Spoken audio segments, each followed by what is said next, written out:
Hey, friendo, Steve here. And Larson. And on today's Going In Raw news brief, is WrestleMania headed to Mars? When did The Miz learn he was winning the WWE title? Steve recaps NXT UK and we preview Smackdown. But first, could Thea Trinidad be heading to AEW? Larson, what's in the news? So, I think it was last week. We talked about Thea Trinidad, of course. Yeah. Zelina Vega in WWE, about her no-compete clause potentially being up. And during a recent interview on Wrestling Observer Radio, Tony Khan, AEW president Tony Khan, spoke about the possibility of Thea coming to AEW. These transcripts are from Fightful. Quote, isn't she in a 90-day no-compete? She was in a non-compete last time I checked. I've been waiting for that. I don't talk to people when they have the no-compete. If hers expired, it must have just expired. I've been waiting on her no-compete to expire. I'd have to check the math to see if it expired. When we go through this tournament and through this pay-per-view, I'd be interested to see where she's at. Wow, she's going to be debuting at the pay-per-view. Interesting. Confirmed by Tony Khan. Man, yeah, he's all about this, huh? Certainly seems that way. Oh, man, that's good. Wait, is it expired? I'll check if it's expired. Has it expired? We got to check. Get out of here with this fool. He's already knee deep in negotiations with her. Yeah, man, that's gonna be awesome, man. That's gonna be really cool. Hopefully that'll be if she ends up in AEW, that'd be a good signing for them. Good shot in the arm there for the women's division. Yes, absolutely. She's fantastic. She's fantastic. You know, it'd also be fantastic, man. Having WrestleMania on another planet in our solar system. I think that's possible at this juncture.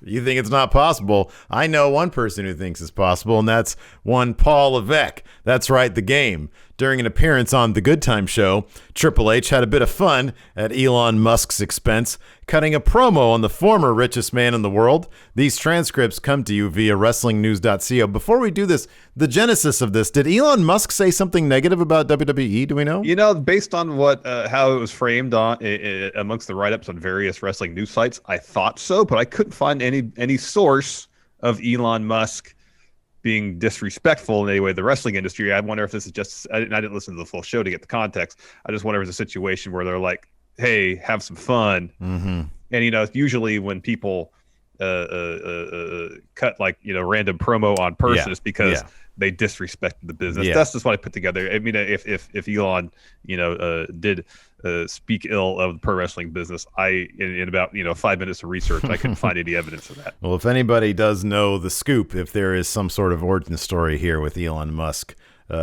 speaking ill will of the WrestleMania, let us know in the comments below. Anyways, this is what Triple H had to say. Let me address Elon Musk because I feel like there's some type of disrespect going on here. Because I don't know if he has a superiority complex because he's a rocket scientist, a self-taught rocket scientist, right? Big deal. He's the guy that sort of revolutionized the electric car all because he wanted to fly rockets to Mars. Big deal. Taught himself how to build cars, taught himself how to revolutionize the automotive industry, taught himself how to revolutionize space travel, comes up with reusable rockets, the whole thing. Then he goofs around on the internet, flips some things around, becomes the biggest billionaire, trillionaire, whatever he is, the richest guy in the world, which, by the way, he couldn't maintain for long. I'm sure he'll flip that around.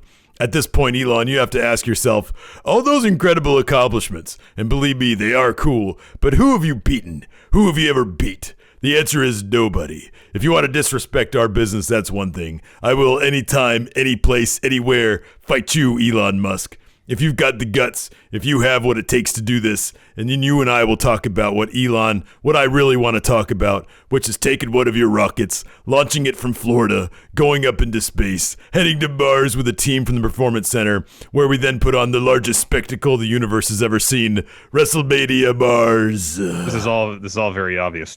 Tongue in cheek. I listened to this bit just so did I preceded it, and it's obviously all very tongue in cheek. He was just having fun. So I wish he would have been like completely in character as Takeover press conference, Triple H conference call guy. So and he starts talking about analytics of actually going to Mars and doing it. Yeah. But no, clearly like all the hosts were laughing and giggling and stuff, and he was just cutting a promo on the I guess this universe's equivalent to Tony Stark. Some people say.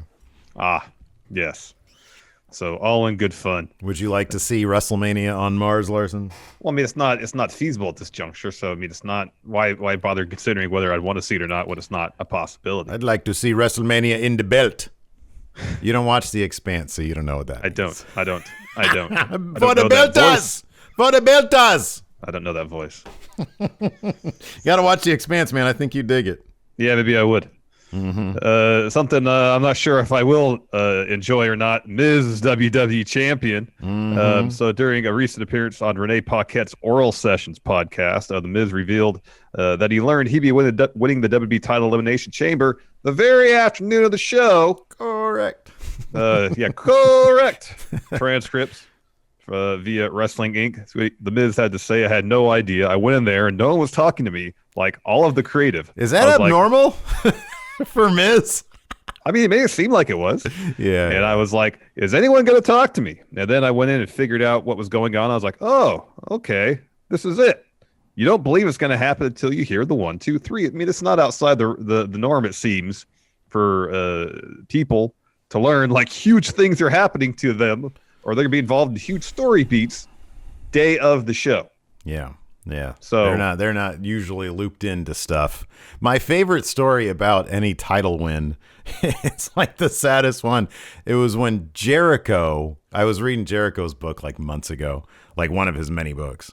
And he was talking about when he won the Undisputed Championship. Yeah. And of course, it was the very end of that particular show. Was it, I guess, WrestleMania 8? Was it 18? Didn't it go after Rock Hogan, I think? Yeah. Okay. Yeah.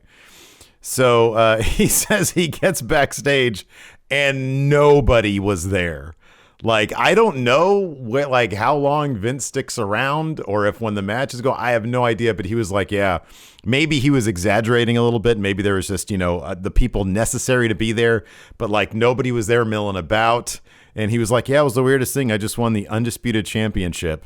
And when he won it, that Triple H won it off him. So this would have been at probably No Way Out, I think, or Judgment Day. One of those. One he won it at. Yeah. And he said he gets backstage, and nobody was there, and so he just sort of like went to the locker room, got his stuff, went to the hotel room, and ordered like a splurge meal. Yeah, he ordered like room service. He's saying it like a Ramada or something. I mean, he talked about the story. I think on a podcast or someone did. Yeah, he just like went to his hotel, ate a pizza by himself. And I think it was the same thing, though. I think he just didn't find out until like the day of the show. Like he gets there and it was the same thing. Nobody would talk to him, and he would. This is sort of coming back now, and he I think he had figured that it was going to go to Angle or something like that, and nobody would talk to him. And then they just came up and they're like, yeah, we're going to do this. So yeah, kind of funny. Creative just goes and does their thing, and then they bring in the performers to let them know. Yep. Anyways, there was another title change. I'm not sure when Pretty Deadly found out they were winning the tag titles from Gallus, who had held those titles for a very long time. But very long time. I'm about to update Larson on NXT UK because I know you're fascinated every week when I do this. Please do. So, do you remember, Larson, Xia Brookside and Nina Samuels? We're going to have a match to determine who gets to carry whose bags. I do recall that, yes. Well, Nina Samuels, during this match, which opened up NXT UK, attempted to get her handbag. Is that the handbag is a purse, right? It's a handheld bag. Yeah. She tried to get that from her bag guy, Henry, and Henry refused to give it to her. So she had to go out and get it. And she came back in, and that extra time, having to deal with Henry, the bad guy, led to Xia Brookside being able to kick said bag out of her hand and then give her a jackknife pin for the 3. So now Nina Samuels is Xia Brookside's personal assistant for a whole month. Later on in the show, Xia Brookside is leaving the venue, and they say, hey, how does it feel to have won this match? And she says, I didn't even ask for this match. She did. And then around the corner, Nina Samuels comes carrying all of Xia's bags and her bags, and they're falling everywhere. She loses a shoe. It's a mess, but it was a pretty entertaining match. That's pretty funny. After that, we had a pretty solid video about Trent Seven losing weight. He talks about he didn't really use the word depressed because that's kind of a heavy technical term, but he says, there have been definite days There's definitely been days when he's just elected to sit on the couch and do a whole lot of nothing because not having personal connections during lockdown, he mentioned people not looking at each other in the eye when they're out and about, really brings him down. But they did a bunch of cool drone shots of him running through some really wonderful scenery. I don't know exactly where he's located, but he basically ran up what looked to be something between a mountain and a hill because it was really, really high, and there was a lot of snow on it. But it had a really beautiful overlooking some British scenery there. It was like the training montage in Rocky IV. It was a bit like Rocky. At one point he was running with his dogs, and then at some point he lost the dogs, and it was just him running. I don't know if it was on the same run. His dogs just went off and did whatever. But yeah, no, he talked about, yeah, at one point he just kept it real. He was like, yeah, it's all about calorie deficit, eating well, eating lots of plants. So it was a really cool video, and he does there's a couple shots of him in really tight shirts. The dude looks like he legitimately lost at least a stone or two. I forget. Yeah. I think a stone's like 12 pounds or something. Something like that. Yeah. Anyways, it seems like he's fully committed to doing this. I hope all the work he's putting in, at the very least, it'll land him a really awesome match against Jordan Devlin because they're both really terrific wrestlers. Mm-hmm. Hopefully, it'll get him that cruiserweight title as well. Next, Ilya backstage asked what happened during his match with Tyson T-Bone. Of course, that was the match where Sam Gradwell was egging him on at ringside, giving him static for losing his cool. And Ilya, and once again, he was saying, yeah, man, I don't know, but you have this guy just yapping at you from ringside. These things, I guess, are going to happen. What do you expect's going to happen? And then, of course, oh, yogurt. Oh, look at you losing control again. First you did it against Jack Stars, then Tyson T-Bone. You better not do it against me. And Ilya's like, what? Are you challenging me? Is that what's happening here? And he's like, oh, that's right. Soviet baby. Soviet baby. Called him a Soviet baby, which, seems like it should be offensive. I don't know what's offensive there or not in terms of poking at people. But that's really confusing. That's really confusing. It's confusing. Yeah, it is confusing. So, because he was like, oh, you're losing your control like a baby in the ring, throwing you. And I forget what their name for the B is for the banky. The pacifier. The pacifier is, so he's Sam Gradwell's about to get his ass kicked. Yeah. Oh, big time. Like, I don't even know if Ilya's going to have to lose it on him, but he might turn it on like as soon as the match starts. Immediately. Yeah, it seemed like that would be the case. I'm looking forward to that, though. Gradwell's really got it coming. Anyways, after that, we had Tyler Bate, who had a picture-in-picture promo before this match, talking about he simply wants to follow the natural order of things and therefore wants a real opponent, so he's appealing to Johnny Saint to give him a real opponent. I don't think he was talking about this match, though, because he took on Bailey Matthews, who this might have been his debut in NXT UK. He honestly looks dead on like if somebody cast William Regal in like the 1980s. Oh, this is his kid then. I think this is his kid. Oh, really? Because I thought somebody had a kid somewhere. I think that might be his kid because I saw something on Twitter about Bailey Matthews, something about William Regal. Oh, okay. He's got his kid. And it's just Yeah. Oh, okay. Wow. I'm glad I got that one. It's like uncanny almost. Yeah. He looks a lot like him. He's a tall dude, has a great head. Like his head of hair looks like the early 80s. Like it's sort of curly-ish. He's got big chops. He looks like $1 million. Like I get the feeling this kid is going to go places. Yeah. And he had a really good match with Tyler Bate. Tyler Bate can kind of have a great match with anybody, but he was holding his own in there against Tyler Bate. From a storytelling perspective, so you can definitely tell this not far from the tree. This particular apple. Good match though. Tyler Bate wins with a Tyler Driver 98. He's moving on. I'm not sure what they're going to do with him. I don't know if they're just sort of spinning their wheels with Tyler Bate or what. All this talk about going back to nature and stuff. It's kind of weird. But regardless, he's a great wrestler. He is a great wrestler. I'm down for whatever they want to do with him. After that, we had like a really cool video package for somebody. I don't even know who it was, but I'm pretty sure there was some Turkish not subtitles, but like because he was speaking in English, I didn't get a good look at him. Somebody in the comments will probably let me know exactly who this is. I probably actually could have done some research, but I didn't. Yeah, like at the end in, I think, Turkish, it said coming soon or to be continued. So like whoever this is, their story is going to keep on. There's going to do more of them. So I'll keep you updated on whoever this guy is. Yes, please. After that, we had Mr. Joseph Connors with an interview. But before he got to say too much, Piper Niven came up to him. She was looking for Ginny, and she like sort of gives him some words. And he's like, you know what? You're not half the woman Ginny is.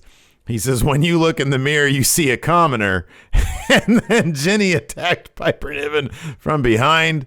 They all go at it. They're separated. Slimy Sid shows up, and he's like, hey, you can't just be doing all this stuff, getting into fights backstage. Mm-hmm. And she's like, listen, Slimy Sid, everybody can just do what they want around here except for me. You need to make a match. I want both Ginny and Joe Connors. And he's like, I can't make that match because he's like a dude. And then she's like, and then she just sees the first person she saw, and it was Jack Stars. And she grabbed him and said, fine, this is my partner, make the match. And so I think we're going to get that in 2 weeks. Interesting. I think that's what they said. After that, we had Aoife Valkyrie taking on Lana Austin. I didn't exactly know what the story was here because I didn't see Valkyrie's match, like prior match. But she, like, commentary is really selling her having confidence issues here. There was a sequence where Lana Austin kept on trying to roll her up, and Valkyrie kept on trying to figure out how she kept on getting rolled up. In the end, though, she hit a spinning heel kick and a top rope axe kick, which has a name, but half the time when they shout out the name, I really don't know what they're saying. And so she ended up getting the win on Lana Austin. A good match. Valkyrie apparently is having a hard time getting out of her own head, though. So we'll see how that Crisis progresses. of confidence. It definitely seemed that. They actually referred to her confidence a couple times here. After that, Kenny Williams and Amir Jordan, they're a tag team. And Kenny has mentioned that he's now cleared. Next week, they have a match against Oliver something and the other guy. I forget what they are as a tag team. There's a Smith in there, I think. Oh, is it Ashton Smith? Ashton Smith and Oliver. Oh, it's on the tip of my tongue. I always want to say Oliver Miller, but it's not because I was a basketball player. Oliver something. You look it up. And then Gray or Oliver Carter. Oliver Carter sounds right. Oliver Gray was he was NXT. He was it's Oliver Carter. Yeah, guy. Okay. All right. So we got Pretty Deadly defeating Gallus to become the new NXT UK Tag Champions. Of course, they didn't do this on the clean. It was a really fun match and everything. Pretty Deadly are really great heels, man. They're really like you just want to see them get their asses kicked. So they did some sneaky stuff, not snuff. So towards the end, Wolfgang went chasing one of them around ringside where the other guy like basically pounced him. It was pretty impressive because Wolfgang's a big ass dude. Yeah. The other dude comes in out of nowhere like a train, like Braun Strowman, and sort of pounces his ass out of over the other side of the barricade. The dude who's not legal distracts the ref while the other dude grabs the titles to take out what's his name, Mark Coffey, and then they get like a DDT onto the other title, so he gets like 2 title shots or 2 title, shots to the head or whatever. And then the other guy does his finish off the top, I think, for the win here. So yeah, kind of surprising there. Pretty Deadly. I mean, they've been pushing these guys for a little while here, so this isn't entirely all that shocking. But Gallus have had these titles for a long time. So yeah, and then I think next week is going to be the match. They announced Kaylee Ray is going to be taking on Meiko Satomura. That'll be good. So that should be a banger. Not really sure what they're going to do there with Piper Niven really hot on the heel. I think Piper's going to be the one to take that title off Kaylee Ray. But regardless, this should be a killer match next week. It should be a really definitely good should. one. Definitely should. You want to talk SmackDown now? We have a SmackDown preview here. Yeah, we got a SmackDown coming up tonight. What's up first? So Royal Rumble winner Bianca Belair to make her WrestleMania decision tonight. It's about dang time. Yeah, I'm assuming that because she's making that decision on SmackDown. It's going to be Sasha. It's probably going to be Sasha Banks. Sasha. Street Profits. Sorry. Go ahead. You can do it. Oh, no, I take up all that time talking NXT UK. You do this. Street Profits to battle Sami Zayn and King Corbin. Okay. And finally, probably because I missed it last week, so they're running it back so I can watch it. Rey Mysterio and Dominic Mysterio to once again take on Otis and Chad Gable. Hey, you know what though? Last week was great because Otis is now a heel. Yeah. Like Gable, he had like Otis gave Rey like a splash. Yeah. And then or press or whatever. And then Gable gets in there and has Otis do it again. But Gable, not paying attention to the tag rules, gets his team DQ'd. That doesn't faze Gable or Otis, and Gable has Otis then go up and do like either a Vader bomb or like a top rope thing or something, and completely annihilates Rey Mysterio. Wow. It was fairly entertaining, if a little bit confusing, so maybe they'll take a little bit of the confusion out of tonight, but I full on feel like this is going to be leading to Gable and Otis going on a bit of a run here. Yeah, entirely possible. That's sort of my feeling right now, which is kind of great because I can't stand Dominic. I feel like he's bringing his dad down. Anyways, hopefully you'll join us tonight for our recap of that on the Twitch, twitch.tv/Steven Larson, probably around 7:30 Pacific, 10:30 Eastern, so you can hang out with us then. And if you're a member of Friendo Club TV, you can hang out with us today around 3 Pacific, 6 Eastern. We're going to be playing some GTA with Friendos, so that's a lot of fun. Click the join button on the YouTube. Or you can throw us a Twitch sub, or you can become a $5 and up patron over at patreon.com/Steven Larson. Before we leave, just want to remind you, hit that subscribe button. Give us a like using that thumbs up button. Really helps the show grow. Thanks for watching. Until next time, we'll talk to you later. Goodbye. Help support Going In Raw today by becoming a Friendo Club TV member. You'll get access to new bonus episodes every week, including Friendo Club Arcade, Live Power Rank, Vintage 10 for the Wins, and Ask Steven Larson. Get access to Friendo Club TV today by becoming a $5 and up patron at patreon.com/Steven Larson, by throwing us a sub at twitch.tv/Steven Larson, or by clicking join at youtube.com/Steven Larson.